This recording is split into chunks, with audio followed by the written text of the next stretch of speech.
Straw Hut Media.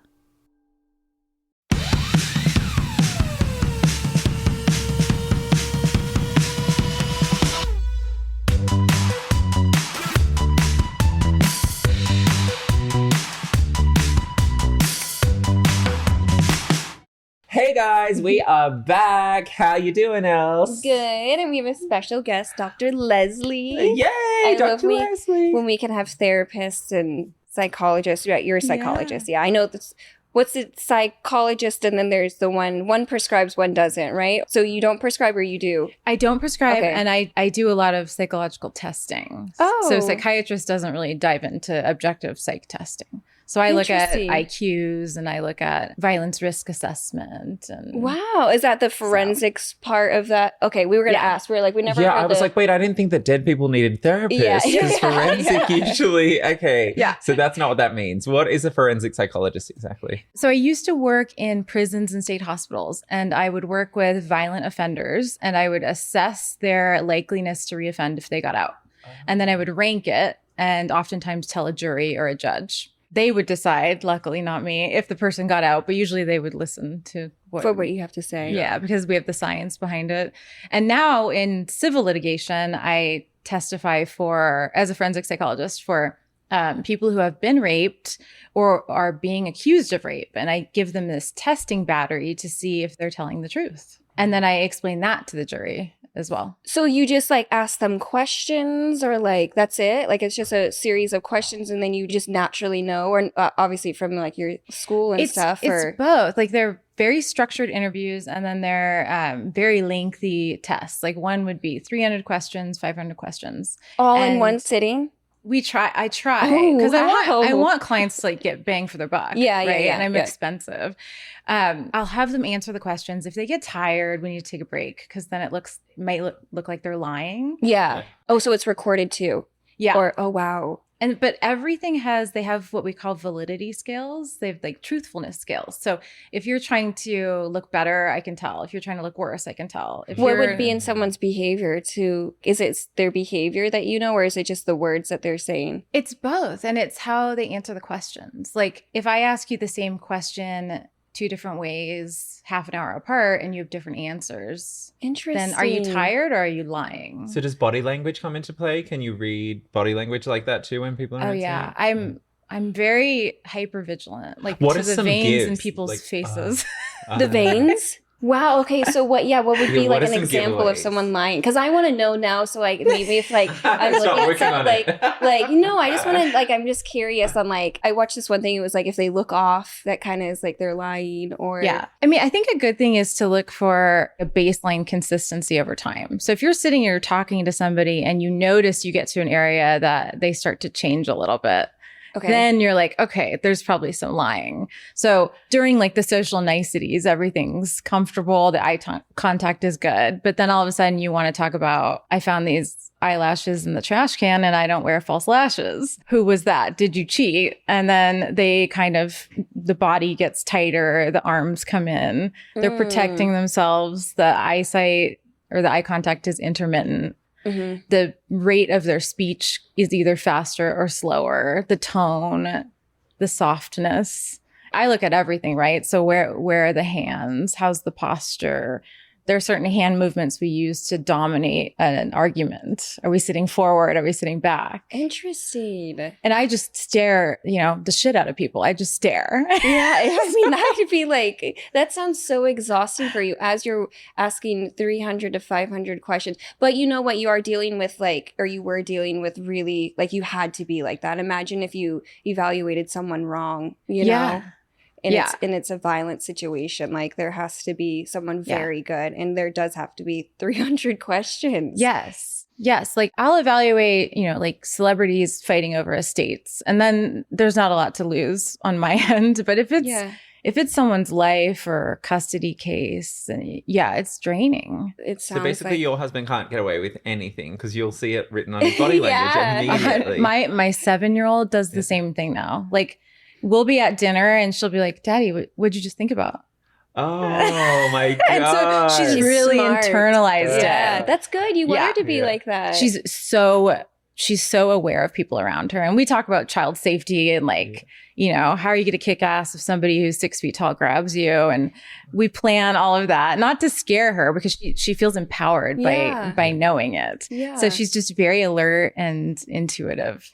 I was telling James earlier that I'm doing EMDR, and I was trying to explain to him, because my therapist explained it to me, how the vagus nerve doesn't connect. What is this part? The frontal lobe? Is that what it is? The frontal lobe or something like that? And she was explaining to me that like your body anxiety and stuff like that actually never registers. Am I saying it right? Yeah. To the front part of the brain. And that's why some people are anxious when it's not an environment that's supposed to be anxious, right? Yeah, it's like trusting your intuition. Like if you feel weird in a situation, but you don't exactly know why, your body's telling you something is weird. I know in the past, in that situation, something weird happened, but you don't have the language yet. So you trust your intuition, you get out of that situation. And later you might have a memory where you're like, oh, now I'm connecting to my frontal lobe. Now I'm like, oh, that was weird because it reminded me of a situation where I got in trouble or something. Or like, can the intuition be like your stomach hurting? Is that what kind of shaking and stuff that, because I was like confusing those things too. I was like, maybe I'm just... Yeah, what about anxiety just in general? Like if that doesn't connect to anything like your frontal lobe, like what is it just biological, do you think? Both. I mean, I think we underestimate trauma too. Right. You know, like most of us have probably had trauma in our lives, and it kind of turns out to be anxiety. So like a subconscious like wiring of like a memory that's imprinted, and then it comes out in anxiety later and you don't even know it. Because like sometimes, I mean, we're so good at compartmentalizing things. Like sometimes, I mean, that's how you get through trauma sometimes, is to pretend it didn't happen and compartmentalize and get so far away from it that it doesn't even feel real. Or you can totally make yourself forget something and then later it'll come out because like some other situation will come out. I think in the moment you need it to kind of get through sometimes, probably not the most healthiest way, but maybe that's where a lot of anxiety comes from. Sometimes I would think, like for me anyway, is unresolved trauma that then you've gotten so far ahead in life from the time that it happened that you're forgetting why that has happened. But then you build like these weird new ways of coping or dealing that then give you anxiety because it's all this unresolved, like printed into your DNA. You gotta dig it back up and try to work through it. That's the scarier part, I think, is digging it up. I mean, it's pretty rare that someone has a peaceful mind. Like right, we I've never met someone. No. But you look at other people sometimes and you think, oh God, they seem so normal. But yeah, they're not. I can tell you. They're probably losing. I mean, they're probably losing their shit as soon as their front door opens. Like everyone is fucked up. I used to have this. It's true. Maybe that's a good thing. So then we all don't have to be so hard on each other because we're all messed up. Yeah. Well, it's just life. That's the thing. I'm in programs, so I do AA. So a lot of that is so interesting to me. It's only been a couple of years, but hearing things that you just think that you're so unique about, like, and that I'm the only one going through this situation. There's all these people sharing, and it was weird to me at the beginning that you can't have a dialogue with people. It's just people sharing their story. It's so funny how much you learn through just hearing someone else's story because you identify with them and you go, wow, I'm not the only one. Like everyone really goes through a lot of the same things. We just don't talk about it. So we all feel very isolated in our feelings. It's so kind of mind-blowing to be like, oh my God, we all just are living the same experiences. We're just not talking about them. Yeah. It's true. We love your book called The Friend Cleanse. I forgot to bring it too. I can mail you some copies. Please, because you know what? Every podcast we do is always about problems with friends or even a friends with benefits. So do you want to tell us a little bit about the book? Yeah. What I noticed was that during COVID, people were happier in their relationships. Really? Because they prioritized seeing the most important people to them. And then they had this external permission to say no to the social interactions they didn't want. And so what I started thinking was, why do we need an external permission? Like, why does COVID have to be our permission to stay away from people who are shitty? And so that's kind of what the book is that we step back and we kind of look at everyone in our life and our energy. And you could look at it as a day or a week or a year. And how do I want to get to the end of each week and still have enough energy for myself to love myself and to be happy? And so I came up on my website, we made this sphere where you can put yourself in the middle and then you can drop your friends, like make little emojis for them. You can drop them all around you on the sphere in different layers and you can see your cup of energy go up or down.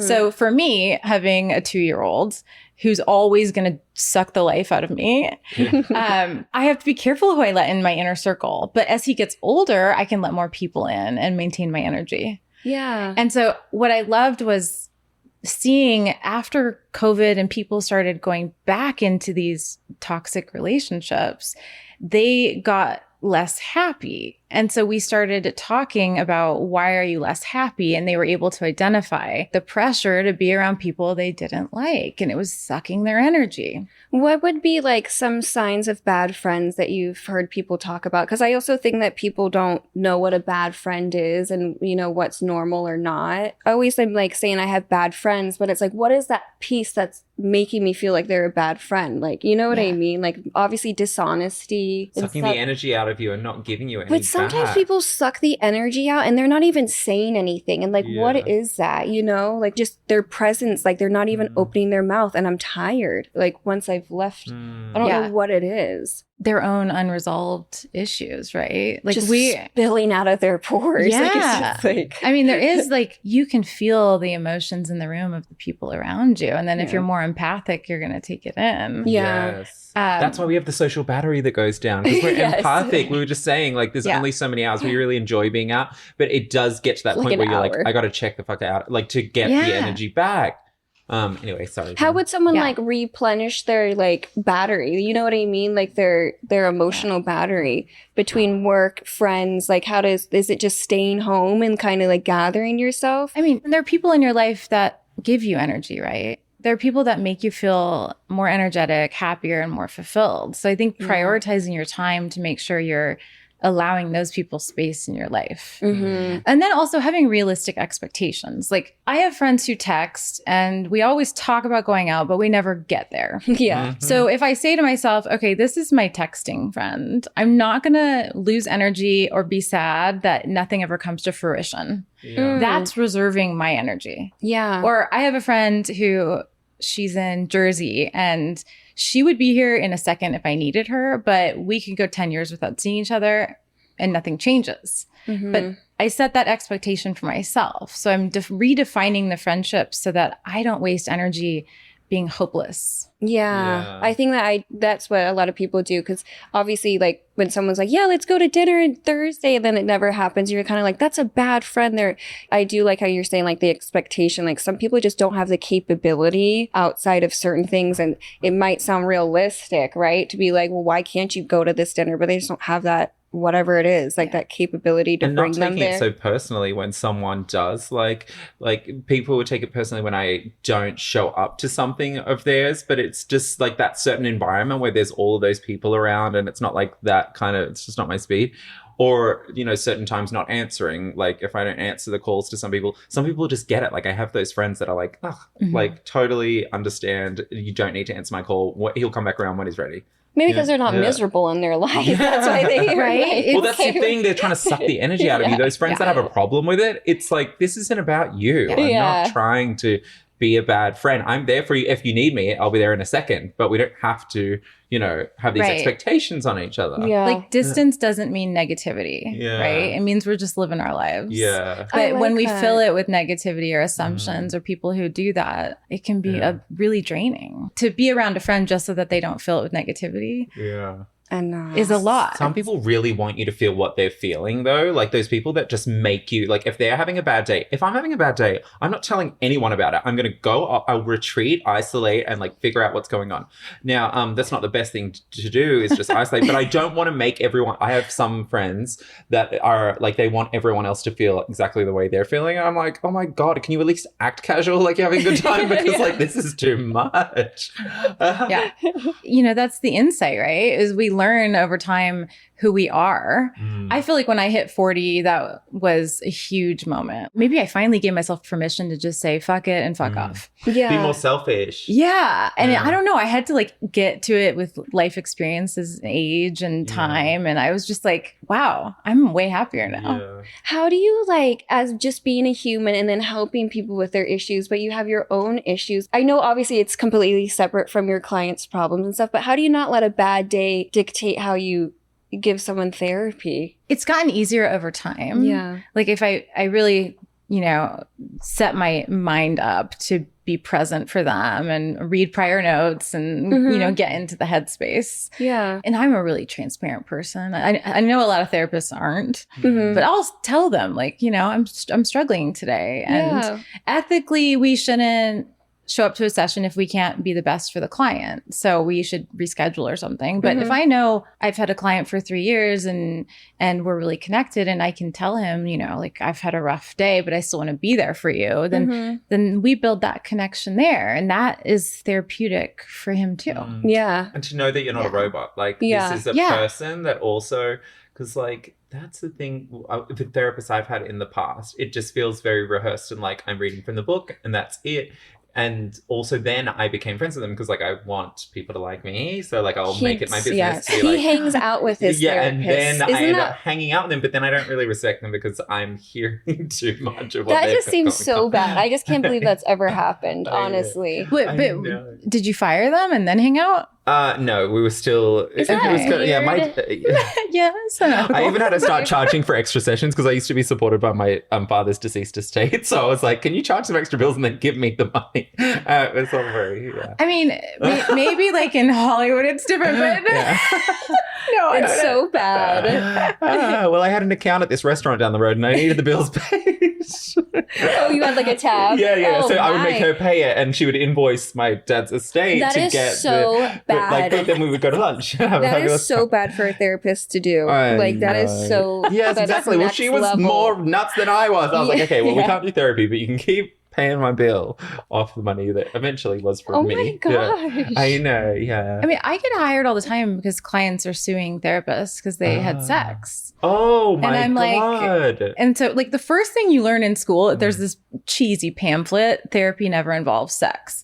And you like, I mean, I can't believe you have to say that. I can't believe you have to say it. And then I'm like Googling it, trying to like find it and print it and give it to the new client because I'm like, you shouldn't be sleeping with your old therapist. How does that even start happening?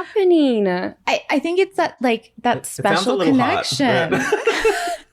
I think that's so bad. Maybe like a massage therapist. Yeah, I think that's so... I can't even believe... I mean, I'm sure that happens. It happens a lot. Like, wow. I'm surprised it happens a lot. To the point where they have to have a pamphlet about it. The therapist is bad in this situation. The client is just being a person that wants to... But like, if you're going to go and get certified and do all... Like, you should know... Like, I mean, what therapist is like, fucking the clients is definitely what I should be doing. In the office? Or... Oh, yeah. And then it leads to dating. And then, you know, therapy extends to the bed. But it's because you get... Yeah, the emotional... We were just saying, like, when you really, like, it's the emotional talking with the person that really, like, gets things... I mean, I guess, too, if the therapist is hot, I don't know, like, would you, like... Yeah, I mean, that's why the therapist has to be really transparent and boundaried about, you know, these are the rules, these are the expectations. Yeah.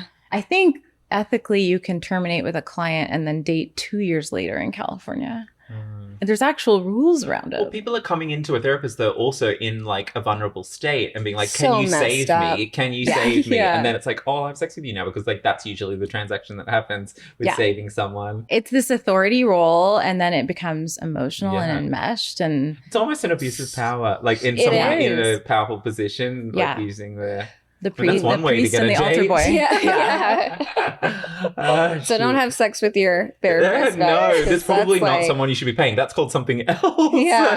Or if you are, then this is a good point to know that that's wrong and you should stop. Guys, seriously, that kind of makes me sad a little bit. I like hearing that. Friend cleanse. What's the level of letting someone be who they want to be? Like, you know, having your expectations on people to be a certain kind of person. What's the blurred line? Because I have some friends in my life where I'm like, okay, that's not a behavior that I like, but why do they have to act the exact way that I want them to? I still like certain parts of them. Where's the compromise? I think, again, it's really playing it out in your mind. You can't necessarily get rid of family in every situation, but can you plan ahead? I know, I have. But can you plan ahead? So you know a family member you dislike is going to be at Thanksgiving. Can you structure your time and your interactions in a specific way? Can you bring a wingman with you? Can you prepare ahead of time topics you're willing to talk about and then have a plan for outs when you don't want the topic covered?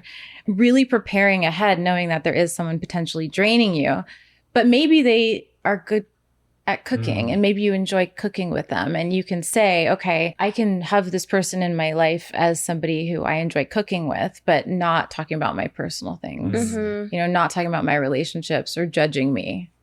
So just trying to be more in charge, driving your own car, not letting it drive you. Yeah, you're so right. You got to start doing that. Seriously. You know? I do. I'm such a people pleaser though. Like I'd rather just...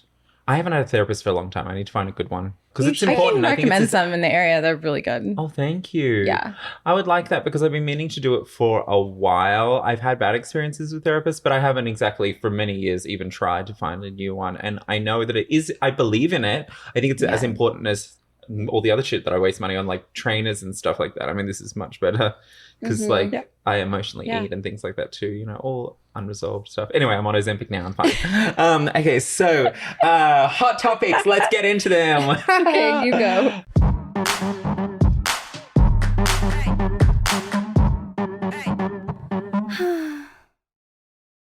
Don't change the subject, just answer the fucking question.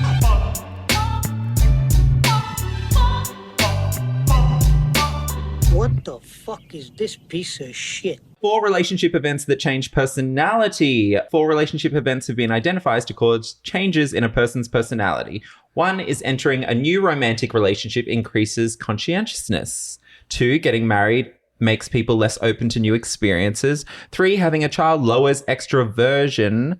And 4, divorce increases conscientiousness. What do these mean? How might one prepare for these changes? Has anyone noticed any of these changes? Anything that anyone's relating to? Well, definitely when I enter in a new relationship, I really do feel like very vibrant. Like life just feels like very, you know. Totally. You know, that's the time where I stop emotionally eating is when I'm getting into a new relationship because I'm fulfilling that hole with some other... Yeah. It's hard to maintain though. And honestly, I feel like getting married does sometimes make people less open to new experiences for whatever reason. I mean, I've done it too when I've been married. I just naturally stop everything. And I just wonder why I do that. There's no excuse. Nothing's changing. So I don't know why 2 people try and become one. And then it's just like, oh, well, we're one. It should be complementary, not supplementary. And that's when people go into those relationships and just feel like we have one personality. Why do they do that? Why do people get married and then stop? Do you know? Or like, I mean, I've seen a lot of people get married for the wrong reasons. Okay, maybe that's what it really is. But I've seen wonderful marriages where they complement each other and they keep pushing each other out of their comfort zone. Yeah, we have so many in California. The divorce rate is high, right? It's amazing. I wonder what it's at. Like what percentage? Probably like over 50. I was going to say it's probably like 70, honestly. There was someone, RuPaul the other day was saying that no one is ever going to be faithful and they shouldn't be asked to. It was like a controversial take, but he was saying on another podcast that you should never tell your partner that this is off limits to someone else. Why would you want to put those restrictions on your partner? What do you think about that? I don't think it would work in my relationship. Same.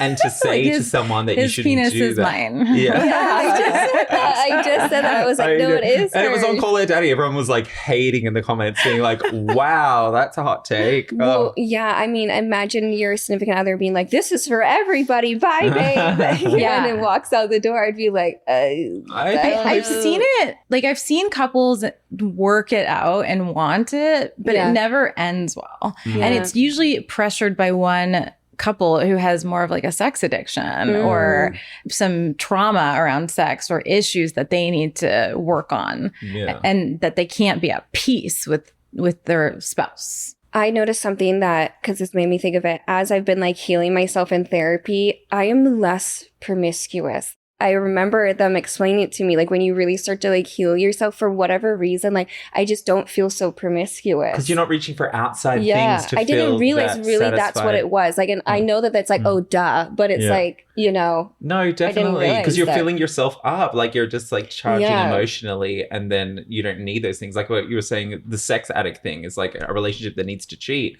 They're like, I mean, there's no amount of sex that can fulfill them. So one relationship, it's definitely not going to work.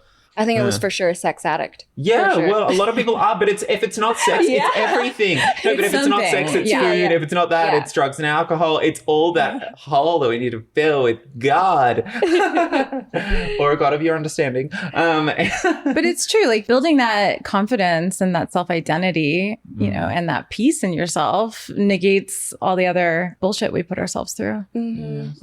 I like it. Well, I mean, it's all just life too. I tried it, like, you know, eventually we have to be not so hard on ourselves because it is just like growing and adapting and changing. But it is nice. I mean, you're good at that stuff. Like, you're always working on yourself emotionally and spiritually. Well, I have to, because I have to. That's my job, is to be mentally stable. If I'm not mentally stable, nothing comes together. Exactly. There's I no won't point pay my bills. Like, literally, I can't pay my bills then.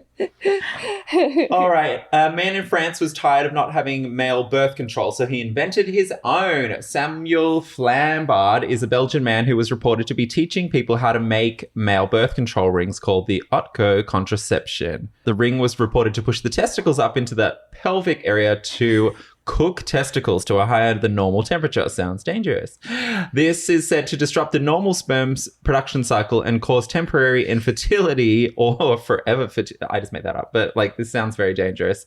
There's almost no clinical data to support the safety or effectiveness. Why is there a male resistance to birth control where, like, we need to come up with these crazy things? My thought immediately is drag queens already do this. Right, tucking. So he's not that inventive, but it's not healthy. Why is there a resistance to male birth control? Like an actual pill, like an actual way to... Because I actually thought I read this thing, and the reports back from the men were saying that they didn't like their mood changing, and they didn't like... And I was like, that's what birth control does. And so I think there actually is maybe a way for them to take a type of medication. Just they don't want to do it. And I don't think you should be pushing your balls all the way up into your stomach. Well, because then when you do want to have a baby, you're going to be fucked because your balls, your sperm production. I don't like that. That sounds crazy. It's like a maneuvering. Do you remember new Yes. Like what's that? All the shit that we have to do. There's a birth control ring, and when they explain it to you, they make the ring sound like it's so small, but it literally is like this. Yeah, it's decent size, and you squish it down, you shove it up, and the ring actually and the ring actually releases hormones throughout your body. Yeah, it just stays in there. Yeah, it just stays in there for 3 weeks. You take it out for 1 week, and then that's when you get your period. That's like an old... I haven't been on that in so long. You have to keep it in the fridge. Yeah, you have to keep it in the fridge. Just like, and then I would take mine out, and I remember the doctor saying, don't leave it out for more than 3 hours. So I would take it out for sex, but sorry, I gotta go put my Nuva ring back up. Like, it's just like... Okay, medical science hates women because like literally all these things is like, let's torture the shit out of them and release hormones into their bodies and make them shove things on there. But guys, don't even worry about putting a condom on. They got you covered. Yeah, I know. So rude. That's what I didn't get about do you watch Love is Blind? Yes, I just watched the reunion last night. Oh, I didn't watch it. You should. You're gonna actually love the way Clay talks and how he fixed himself. And I was like, I've never heard a man talk like this before. Like, I was so impressed by him. His eating disturbed me. Like, what did he eat like? Just the way he ate on the show was like... So you're one of those that can't stand the chewing. Oh, was it loud chewing? It's just like, or the way he organized his food and ate. I just thought it was very odd. You'll really like the way he speaks. I was like, wow. Oh, good. Okay, I'm gonna watch it. Yeah, but anyways, you were saying Love is Blind is... Oh, the one couple was so focused on how she wouldn't take birth control, but they have condoms. And it was like the level of education was so... subpar. I was shocked. They talk about that during the reunion because one of the questions was, why not condoms? And the guy literally said, she had to teach me about like birth control and like the female body and like how, like, I'm sorry, but we did learn that in 4th, 5th grade and how the reproductive system works. Like, he didn't want to have sex with his girlfriend wife thing because he was so scared to get her pregnant and she didn't want to take birth control. And I'm like, so condoms? Also, like, I'm sorry, but you don't have to cut it so close to where like there's a mishap. Never had sex before, right? It was very bizarre. You know, there's non-hormonal IUDs and stuff, but you're on a world platform and you don't know that a condom is like. And they're not that young. I noticed because I was like looking at their ages recently. I was like, these people have to be like 18, 19. They're actually not. They're like 25, 26. Like that's kind of old to not know about birth control. Maybe it was scripted though. I don't know. I just never know. It has to be. Are they all American? Like, are they from here on Love is Blind? Yeah, on that they're one. typically, Okay, because I was watching one of those twisted ones. I think Married at First. Oh no, not Married. You're probably watching 90 Day Fiancé. Yes, that's sick. I'm like, oh my God, let her go. She needs someone call her parents. Like, she needs to go back to wherever she was from. There's a Love is Blind Australia. Then they have them. I'm gonna get into some of these shows. I mean, I hear about them all day. I love them. I love trash TV. Yeah. Well, it's healthy for a female brain to watch trash TV. It calms us. Oh, really? Yeah, like counteracts. It's healthy for a female brain. What about male brains too? Well, the research is that like if you have ADHD and then you take so you're overactive and then you take a stimulant, they counteract each other and you calm down. Yeah. So that's kind of like how women are.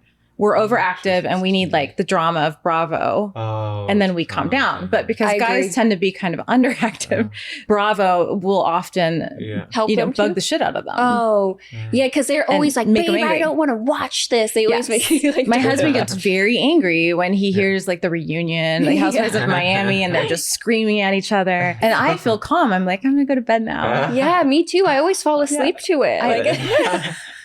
It's more Downton Abbey to me. Honestly, even the murder shit. I know I need to stop, but I do love them. I love watching. But you don't have to stop talking about that with me because like that's like my jam. It's a female thing. I'm telling you. True crime. 4 stresses that impact bisexual mental health. Bisexuality is a complex issue that doesn't receive a lot of coverage in medical news ecosystem. There are 4 major stresses that deeply affect bi people's mental health. Double discrimination, the struggles of experiencing biphobia and monosexism, internalized bi negativity, struggles of self-acceptance, bi erasure, identity uncertainty. The challenges of all of these. You know what I think this is? What's interesting about this is, in my mind, being a gay man, even bisexual was always a stopover to being gay, but now I'm starting to rethink that. Like, I used to make fun of bisexual people, not actively like at them, but I'd be like, that's not a real thing because you either like one or you like the other. But there are a lot of bisexual people now, especially the younger ones, because there's been so exposed to like, we can be with whoever we want. There are bisexual people out there that want both. Yeah, I fully agree to that. I think there's definitely, you can be but they're bisexual. Stressed. These bisexuals are stressed. We need to help them. We need bisexual awareness. Right. They're internalizing the judgment of everyone around them. And then they like can't find peace with it. And being told that that's not a real sexual orientation. By people who are on both sides telling them that. You know, straight people are telling them that they're... We won't have them. The straights won't have them. Oh, man. Poor bisexuals. I mean, wouldn't you say though that everybody has some bisexuality in them? If it's not necessarily physical sexuality, but emotional connection, like everyone has bisexual intimacy at some point in them throughout their life. I want to end up with a bisexual guy because they're kind of straight. I know. Why do I want to know why gay guys always want a straight? Because they're more masculine. I mean, for certain gay guys, some guys like flamboyant, but I'm pretty femme as it is. I think I need a guy, or else I'd just be with a woman. Get you like a really tough surgeon. Yes. Yeah. Can I have that? Oh, yeah, you just walk around the hospital and just look. Oh, actually, do you know any therapists that are like gay and really successful? No, because you can't sleep with them. Oh, but I don't want therapy from that guy. That guy, I need a different kind of therapy. He's going to be exhausted dating you. Exactly. Like, no, but he might know how to handle it and like subliminally fix me. Maybe. Should we get into the hotline?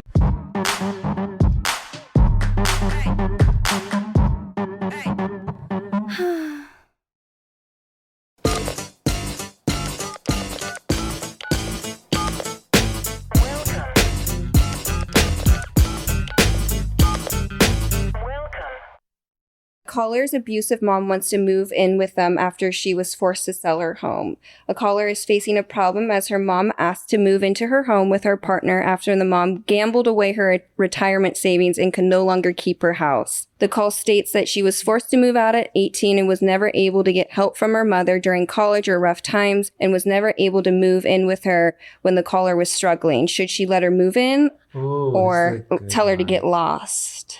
That's a bad so parent. hard. I would say no. No, right? But maybe have a plan to soften the blow. First, I would want to build up their confidence in their decision, you know, and really understand why it's not a healthy choice. And then offer ways that we can still help the mom and not feel like we're completely throwing her to the curb. Maybe like I'm answering her phone calls still. Would that be like helpful, or maybe that's too supportive without too inviting her exhausting. into your life? I think that's a good answering her phone calls. But maybe setting like a time that you answer the calls. You know, it's not close to bed, so you don't screw up your bedtime. It's not first thing in the morning, so you don't screw up your day. And maybe then, once a week, or maybe not even, or something. Yeah. What we call in psychology, we call them behavior plans. So like we want to look at someone's behavior and move all of the situations and elements around so that we can get the behavior we want at the end of the day. So if you want mom to be better, then when mom's in a good mood, you can give her a little more time on the phone, give her a little more attention. When mom's being negative, then you cut your time down. And so you start to curb the behavior so mom knows she gets more of you when she's being better. Do you think that they actually get it? Like when you do that kind of stuff? What if they don't get it? They don't need to. Right? It's just an internalized reward system that they start to follow like a child. The correlation that like, oh, I'm getting less time the more I'm a bitch.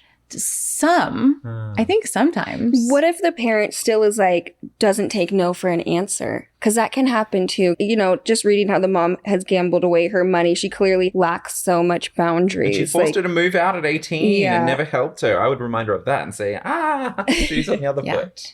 Yeah. Well, would you just say don't answer the phone calls anymore? Or I would want to know what it feels like after the phone call. Like I would want to know, okay, there's an addiction going on, and is the addiction in everyone? What's enabling the situation to continue being bad? And then how can we start to curb it to make it better? Yeah. You know, and we enable things so subtly that we don't realize it. How do you like relieve yourself if you're feeling guilty, even though you know you shouldn't be helping a parent? That's great in therapy. Like I love journaling. I love reminding myself through journals. And I have numerous journals that are based on mantras, just positive sayings, or journals where I will talk about things I'm proud of.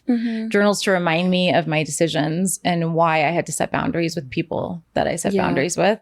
Journals of traumas. I'll just have a list to remind myself of everything I've been through. Yeah. We doubt ourselves so much, especially when a parent is so strong, that we need to have almost external evidence to remind ourselves to stay strong and in our message and supporting ourselves. And then keeping friends around and family that will support us when we start to waver is really important. I've got to get into journaling. You're great at that. I know. I love journaling. Yeah. Just getting it out on paper is so cathartic. Sometimes I'll repeat the same sentence. Sometimes it won't make sense. It doesn't matter if it's spelled like, because I was journaling where I was like, that sentence doesn't make sense. I'm like, nobody's reading this. Like, yeah, it's for you to just get only purge. Yeah. You really should do it. I try to do it at least 3 times a week. It's like that seriously. practice. You got to just get in the habit of it. Yeah. I got to do that. And like a couple of pages too.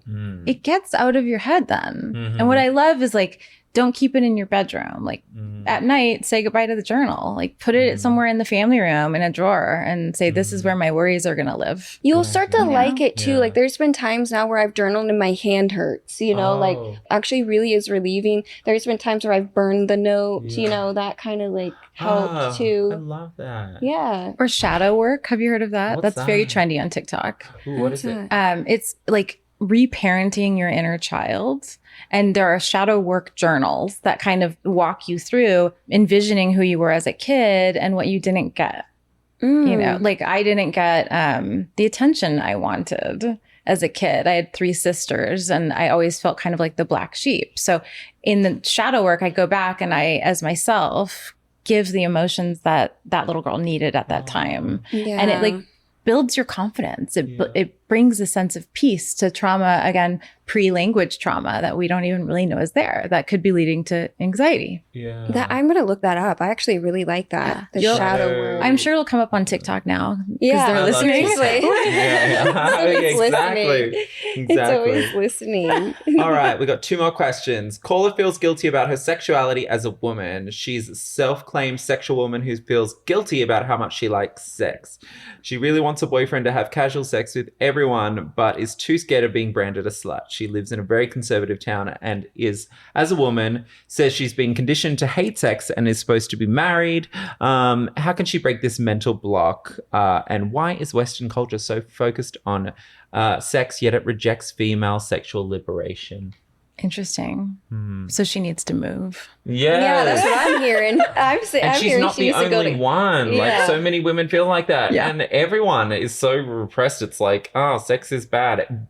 Sexual parts are dirty. Like, it's like such a weird religious thing, I feel like. I was Especially thinking, the religion. move. It's hard to move, though. That's a tough one. To be like, okay, bye. And you know you're not going to really see the people from, you know what I mean? And live the same. That change is crazy. Like, I'm sure when you came from Australia, you were like, oh my. Like, yeah, when I walked down the street in West Hollywood and everyone was holding hands. Like, it was just like, oh, and people would actually like catcall you in the street. And I loved it. I was like, I'm staying here. Honestly, that's the only reason I stayed is because people openly were like, they would say it. If they thought you were hot, they would, I don't know, hump your leg. And I liked it. like a dog? Yes. It's a subculture.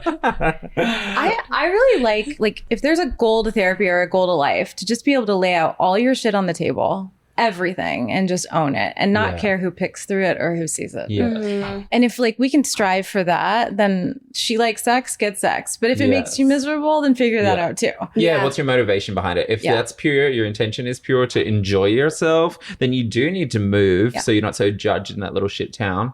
And then, enjoy that sex if you're doing it for the right reasons. Yeah. We've discussed that before else. You know, as long as you're enjoying yourself and it's not for some sort of other need that you're trying to satisfy, it's the wrong thing. You'll just have to keep doing it over and over again until you figure out it's not the sex that you're looking for. Yeah, like I did. Yes, exactly. Yeah, but that's why we all have such, like, there's so many people. This girl could probably relate on some level unless she is just, wanting the D, which some of us really I want to know how old she is too. I know when you're young like that too, it's so exciting. You know what I mean? Yeah. I bet she's like 18, 19, Yeah, exactly. And that's totally normal. Yeah. I mean, and don't think about what other people think of you. Oh, God, you'll waste your life. Then you'll become me. Yeah. I was going to say, don't be a hypocrite, James. Yeah. All right. The last question. Caller's sex life was ruined because they did boudoir pics. Boudoir, so funny. Caller decided to do a boudoir photo shoot for her boyfriend as a spicy birthday present. However, the present backfired as the boyfriend is pissed that another man saw her naked. As the caller described, the photographer was gay and she was not attracted to him in any way. Could she take the photos back or just leave him outright? It's a little excessive jealousy. Yeah. It sounds. I mean, a husband that gay or not, it's still a guy looking at your wife. I can see. Upsetting. But that's where you should have healthy communication in a relationship to. And she's paying for the photos. Like, that's a photographer. Present. Like, that's their job to take the photos. And maybe she was like, oh shit, this is a guy and not a girl. But it's like, if you get a massage and a guy does it make it, I mean, that's worse because it's like someone touching you. Yeah. I don't know. It's a job. Like, the photographer's doing his job and she's just trying to make a present out of it. And the photographer was gay, And it's for him. I mean, like that for her husband. He just like, wants to complain. I think it's overreaching. He's not a good guy for saying that to you, making you feel bad about a present that you're trying to give to him. It just speaks to his insecurity. Yeah. Unless you had sex with the photographer. Like, I really, it's a present for them. That's not landed the way that they intended. No, it's like he's projecting his own insecurity onto her and not seeing what a great gift that is. Yeah, totally. I want a gift like that.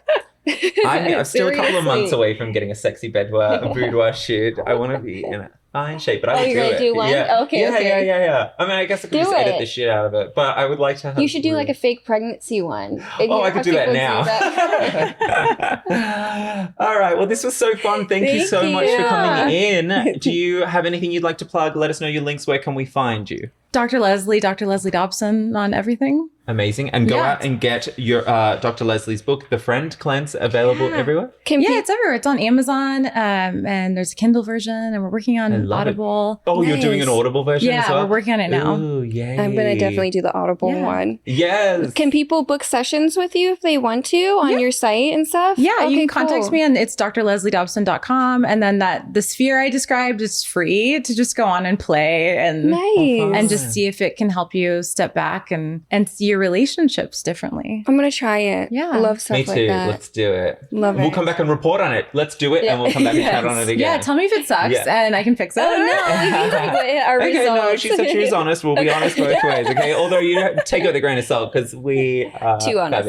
Fabulous. All right, guys. Thank you. And don't forget to subscribe and like and have the best week.